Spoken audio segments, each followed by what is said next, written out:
I finally caved in. Today's review, guys, is the rank 1 player on EU West.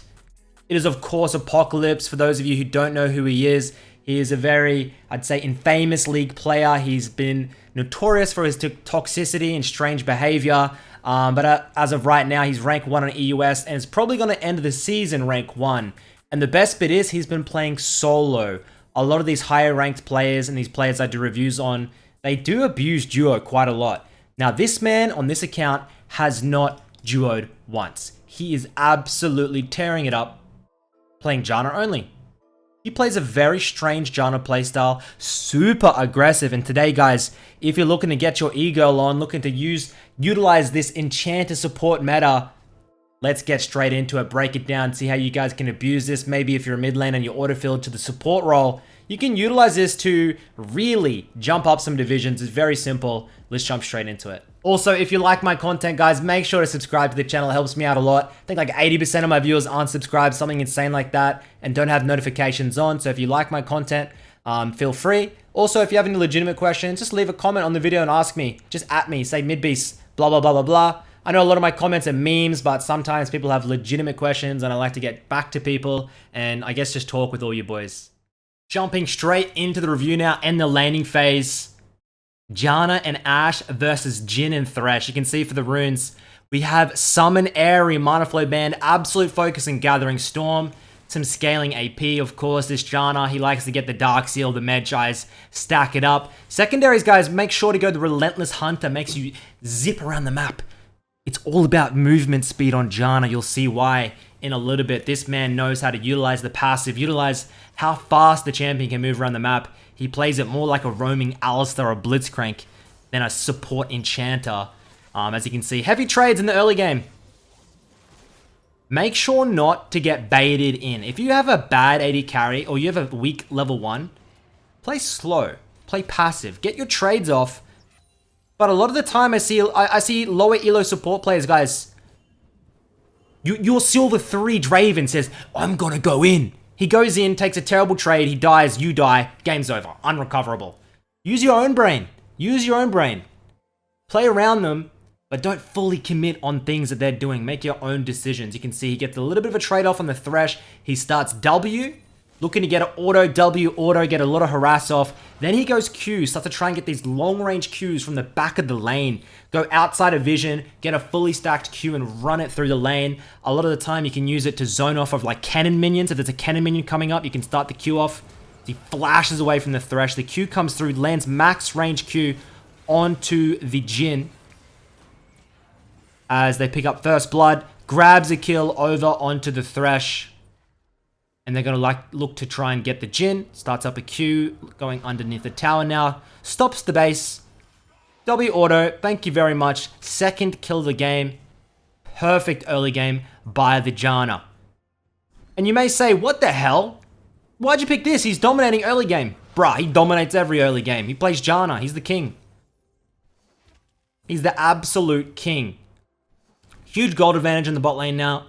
He'll probably look for a base. He has 1600 gold as opposed to the 900 from the Thresh. And let's see what he buys. Boots, Dark Seal, Amp Tome, and has the Sweeper. What's this? He's not roaming bot straight. He's not going bot straight away. Yeah. No doubt. No shit. When you play support, guys, all of the rank 1 supports we watch, okay? What is the number one thing they do? They move around the map. They have map control. They work with their jungle. They set up deep vision. They don't just run down bot lane. Like all of my supports run down bot lane. They just sit bot till 15 minutes. Look, he roams mid. Moves in, sets up a Q. Gets the cleanse. Gets the flash. Double sums out onto the Jace. Boom. Zoe just won. Hey guys, Zoe just won lane. Now he's going to move down. Try and sweep out some vision. Try and set up some picks. Maybe get some deep vision himself. Well, he has 0 vision, but if he had a control ward, maybe he'd move into the enemy red buff as he spots out a ward with that. What do you call that? What is this thing? This the sweeper. You know what you call it? I call it vision plant. What is the actual name? Anywho, 2 wards and he's going to move into the enemy red. Okay, you have no summoners. He sees the Karthus. He doesn't trade on the Karthus, he just watches, providing information to his team. This helps out mid lane, this helps out top lane, this helps out this Hecarim. If you can track the enemy jungle, it sets up so much control for your team because you know what's happening, you know how to play, if you need to play aggressive. Tries to set up a gank onto the Jace, doesn't quite work.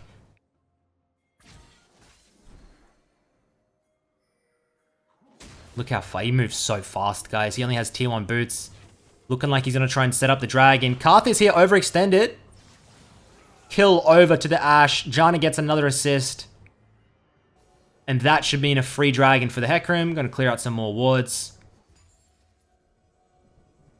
Look at these Qs he sets up, guys. Look at these Qs. You go out of range, set up a long range Q, move it in, and then just look for that W, look for the weave those autos. If you're playing long range supports, get them autos in. Get that gold. Get that damage off, man. You'll be surprised. Level 4 now. So he started W, Q, W, okay? Level 3, he didn't go shield. He went W. If you're getting a hammered in the bot lane, say Ezreal Karma, poke, poke, poke, maybe grab an E. Maybe grab an E second or third. But in this matchup, guys, looking for pure damage. He finally gets E at level 4. Now they're going to look to try and hard shove the wave. He sets up a Q to shove the wave in. And what is his move now? Looking like a mid lane gank again? How much bloody pressure can one man have on a little enchanter support? Gonna move in now. Now guys, if you're in lower elos, below diamond or even higher, make sure to communicate with your AD carry. Hey man, I'm moving, please play passive. Moves across, grabs the Karthus, 0-6, absolutely dominating early game from the Janna. 5 out of the 6 kill participations she's been involved with. That's about 90% if my math is correct.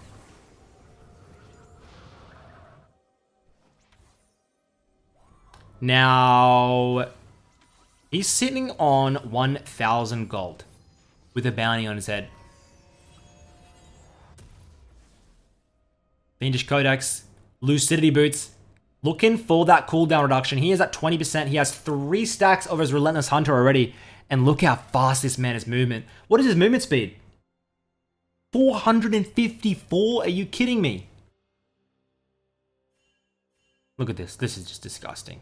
So what he does, guys, is he plays a solid lane. He puts good pressure on. But he also utilizes Janna's movement speed to have map pressure.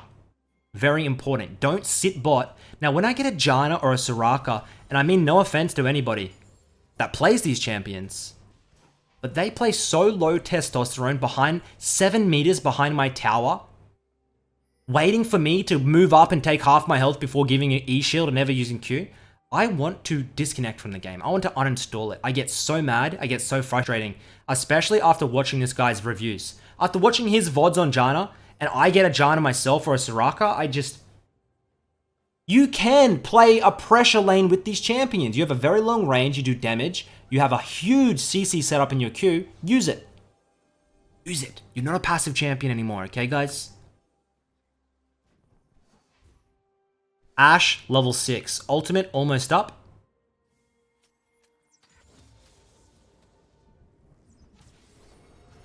Pops that W. Q almost lands. He has 3 points into the W now. I think he maxes shield. I think he goes 3 points W and then shield max. So, as they're setting up the kill into the Jhin.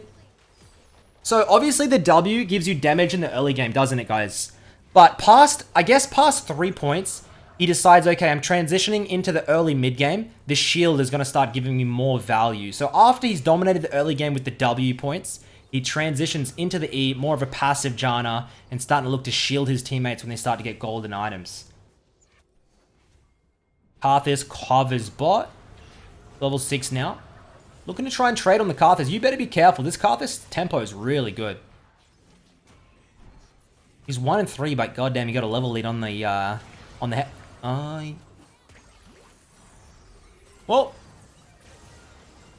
everybody has those days, I guess. Everybody makes mistakes. Hecarim coming in under tower. That was Well, this game just got very interesting. Oh my god, this game just got interesting. Little bit of a grief. He heard me talking about how he uses movement speed to dodge skill shots, so he just ran straight into one to show us what not to do. Thank you very much. Appreciate it. Also, guys, there's a lot of controversy about how he hit rank 1, okay? Now, allegedly what he did was he buffed master tier promos. So what you do is you get in your master tier promos, you win 2 games, and then you dodge out. You go back down to Diamond 150 points, and then you do it again. You build your MMR back up to the 100 points, do your promos, and then you dodge out. You continuously do that to stack your MMR so that when you finally decide, hey, my MMR is so good, I'm playing with 1000 LP challenges here, as he moves across and grabs a kill on the Karthus, now I'm going to make my climb. He wins his master tier promos and he gets plus 35 minus 6. Now, people think, oh, this is cheating. He gets 35 minus 6. This is completely cheating. Okay, guys. A lot of people don't understand. When he's stacking in Diamond 1, his MMR is so high, he's playing already with challenger players. And his win rate needs to be extremely high to play here. He only plays Janna, so he dodges his off-roll games as well. So, people say, oh, he's cheating. The thing is, guys, sure, he could be in Diamond 1 or low Masters, and he's getting these points. But that's because he's won so many games against high elo players and stacked his MMR. I mean, look, I think it's more of a mental thing. When you're climbing with plus 30 minus 6, it feels like you're unstoppable. It feels really good to play, rather than plus 18 minus 18. Like that, it just feels depressing. But when you're on that little bit of a roll, and Dopa does this as well, I think it's a really good mental edge. I don't think he abused the system. He did, but I don't think, like, you kind of say that's the reason he got 1500 LP. Okay? He has a very high win rate against top 10 players, very high elo players, and he won more than he lost. It's as simple as that. It's not, oh, he broke the system, he's getting more points. Like, people who say that mostly don't understand how the system works. He's a very talented player. One of the best win rates in high elo from the most amount of games played. It's simple maths, okay?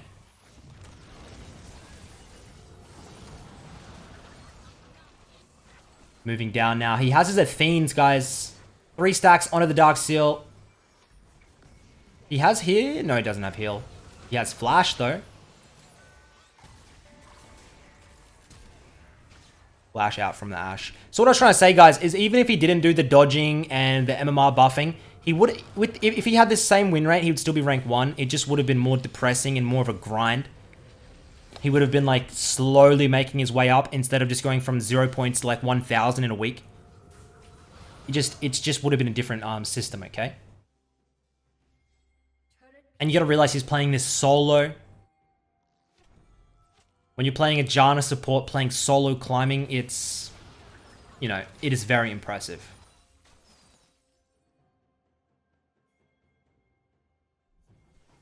Ap0calypse, I did a review on a Karthus bot lane player called Pornstar Zillion, remember? With the huge win rate. This was his duo. Pornstar Zillion and Ap0calypse. The L9 duo, the boys, the most toxic players ever to play League of Legends, allegedly. Honestly, I haven't really seen them being toxic for a while now. I think everyone's kind of reforming, growing up. Be interesting to see what these players could have done if they really, you know, they're really talented players. It would have been very interesting to see what they could have done if they decided, you know, to do what someone like Jensen did, who completely reformed. That's a queue up, looking to get behind. Completely reformed and dedicated himself to pro play, branching out, getting a very competitive champion pool. Of course, Jensen, one of the most toxic players in EU West, banned from competitive, but was given an unban. Incarnation, who was the rank 1 player in EU West, who just re-signed with Team Liquid for a 3-year deal at around about $1.4 million a year. Look at me now, mum. You can't make money from video games, they say. Well, look at Jensen. Still don't look at me. Sage. 7 kills to 13. We've got a 3k gold lead, 2 dragon lead as well for the red side team. 3 stacks on the Dark Seal.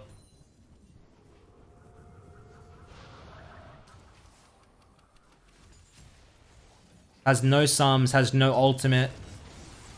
Puts the shield onto the Heck. I think Hecarim griefs here. Hecarim running it a little bit. As the Gnar TP's down. Gotta move, gotta move. Okay, let's, he's dead. Simply, oh, Zoe. This game's getting close. Maybe not. He needs to try and get the cart this. Flashes forward, double kill. He'll still die to the Gnar. Forbidden Idol picked up. And he is maxing E now. So yeah, the 3 points. 3 points into the W for the early pressure. Then you rotate to an E max. Simple as that. And you notice how far back he's putting his Qs, okay? He's not like just starting these Qs willy-nilly. He's setting them very far back. He has a very good read on movements and predicting where people are going to be. Or where zone control needs to be. One thing I've noticed, he has very good awareness of that. Probably some of the best I've seen.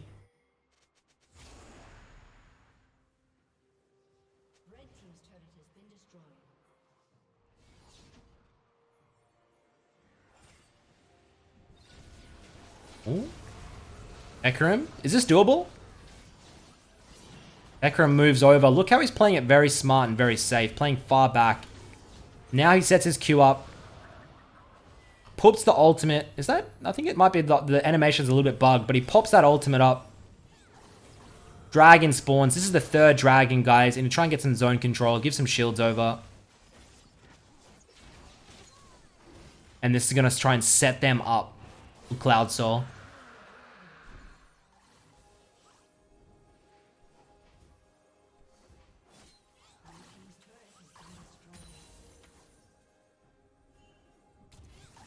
Trying to sweep for wards in the mid lane.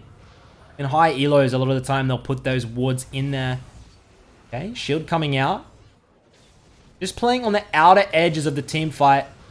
Q just misses, but he should be able to pick that kill up. Zoe grabs it.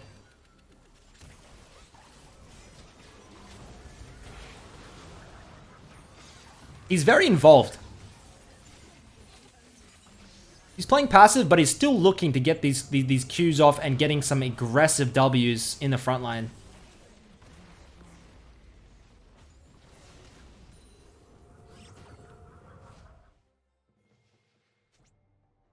This Karthus is a little bit overextended. Toxic Insightful is his name. Interesting. Arrow comes out. It looks like it landed. Can Janna steal it? The Ashe grabs it. Looked like he tried to grab that. Balthazar comes through. It's not enough. Janna has 6.2 thousand gold. Thresh, 4.4k. As we hit Redemption. So it's Athene's Redemption.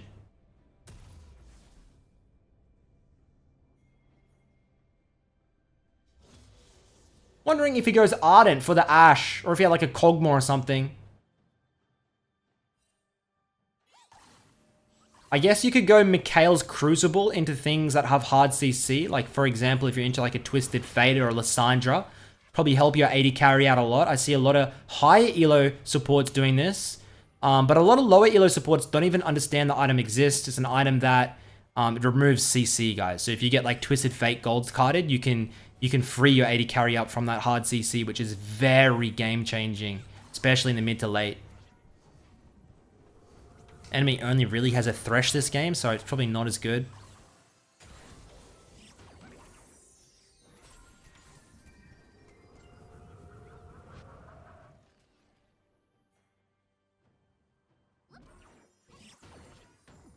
Has both summoners, has a level advantage. As a support, as you progress into the mid-late, it's all about vision control. They're setting up for a Baron Rush, what the hell? Maybe they're going to try and bait it with the Zoe? Yeah, your number one is zone control and vision control. You should be putting as many wards and sweeping as many wards as possible. It is the most important part. Redemption comes out. Animation's a little bit bugged. He's trying to move his way into the team fight. Huge shield. Look at that shield on the Ashe. That's crazy, man. Hecarim coming in. Huge ult. Janna ult on the outskirts of the fight. Janna ult's great when they've already used their CC and they can't cancel you guys. You sit there, hit your entire team. Heal your entire team to full.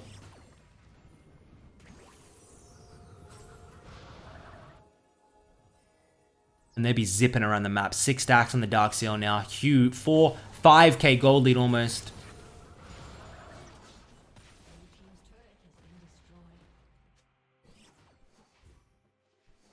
And I can't believe I'm reviewing a Janna main. But 1500 LP, how could I not? You know what? This has made me want to play Janna support. I don't know how this is actually possible. But it looks easy. It looks simple. And he's rank 1 on EU West, one of the best servers in the world. Chat, oh, you guys, maybe we could do this. Maybe next season we become support mains and just start giving some shields. Anywho, I'm gonna move over and try and give some shield over to the Hecarim. Give me an assist. Give me an assist, he says. Hey, what? Where's my assist? There it is. 8 stacks on the Dark Seal. Janna is one of the best champions where you can go Magi's. Because you can just put the shield on people, guys, and you get the free assist. It's so easy. Ultimate as well, giving you a lot of AoE assistance. As we're at 7.5k gold now, 1300 in the bank. Let's see what item is third.